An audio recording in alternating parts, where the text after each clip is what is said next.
Ti metto il gelo dentro come Primo Levi, deportato su di un tempo morto tra le nevi. Attento a ciò che mi devi, sono ciò che volevi. È scritto basta sopra un foglio mentre ti arrendevi. Cammino verde nel miglio, luci da pace in un taglio.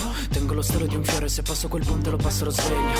Provo a non battere ciglio, se ti distruggono un figlio. Sento una madre che piange davanti a una tomba, non trova un appiglio. Quella notte non soccorre, medita tra le sue ombre. Guarda in basso, ci sono orme di qualcuno che non dorme. Guarda dalla serratura, frutto della mia paura. Al volto di un becchino mentre prende la misura. L'ansia si trasforma molto presto in eritema. Dramma della sera prima, chiuso dentro una cartina. Sulla cima della mia disperazione sima, senza il mio giubbotto per star caldo in questo clima.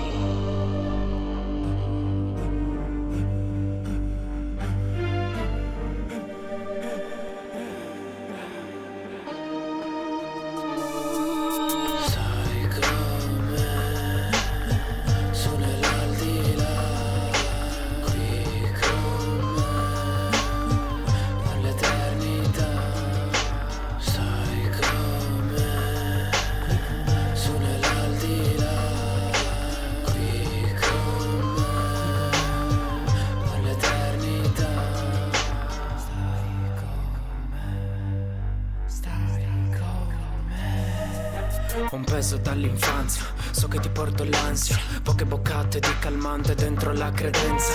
Me la vuoi far pagare, non mi vuoi più ascoltare. La gente sorda e cieca e sa solo parlare.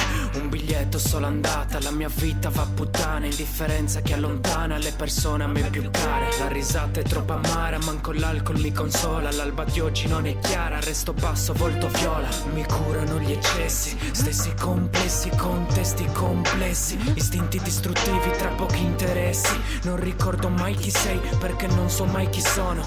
Penso dunque suono come il tuono, segue il lampo. Vado dove non c'è campo, meglio dove sole affranto che la gara del più tonto. Meglio calmo come tossici sopra i divani. La mia faccia deformata sopra un Modigliani. Pericolosi mondi multidimensionali, ma almeno la mi amano e non mi fottono i piani.